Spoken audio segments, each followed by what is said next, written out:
Kannur Thiruvangad toll ബൂത്തിലെ ജീവനക്കാർക്കാണ് മർദ്ദനമേറ്റത്. ഒരു വാഹനം ടോളിലൂടെ കടന്നുപോയതിനൊപ്പം ഇതിന് പിന്നാലെ മറ്റൊരു വാഹനം ടോൾ നൽകാതെ കടന്നു പോവുകയായിരുന്നു. സംഭവം ജീവനക്കാർ ചോദ്യം ചെയ്തതോടെ കാര്യങ്ങൾ സംഘർഷത്തിലേക്കെത്തി. വേറെ ലേശം മദ്യം ഉണ്ട് തോന്നുന്നു. മദ്യത്തിൽ തന്നെയാണ് വേറെ. അപ്പോൾ പിന്നെ നമ്മൾ തെറിയാ വാമ്പം തെറിയും ഇതൊക്കെ. ഉള്ളിലൊരു പെണ്ണുങ്ങളുണ്ട്. അപ്പോൾ പെൺകുട്ടി ഇങ്ങനെ പറയുന്നത് ഒഴിവാക്ക് നിങ്ങൾ ഇതാക്കി ഒഴിവാക്കളെന്ന് പറഞ്ഞു. ഞാൻ എന്നിട്ട് ആ കൂട്ടരോട് പറഞ്ഞു പെൺകുട്ടീൻ്റെ വാക്കം കേൾക്കാറ് നിങ്ങൾക്ക് അങ്ങനെ ഇങ്ങനെ. ഇവരെല്ലാം ഭയങ്കര തെറി വർത്താനം തന്നെ.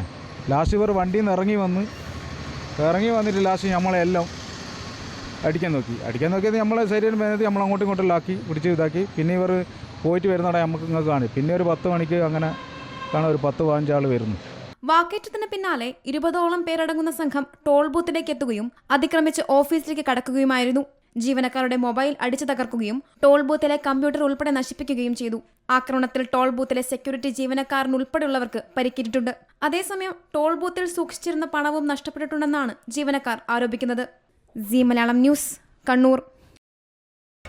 പുതിയ വാർത്തകളും വിശേഷങ്ങളും ഇനി വിരൽ തുമ്പിൽ. എല്ലാ ഡിജിറ്റൽ പ്ലാറ്റ്ഫോമുകളിലും ഇപ്പോൾ സീ മലയാളം ന്യൂസ് ലഭ്യം.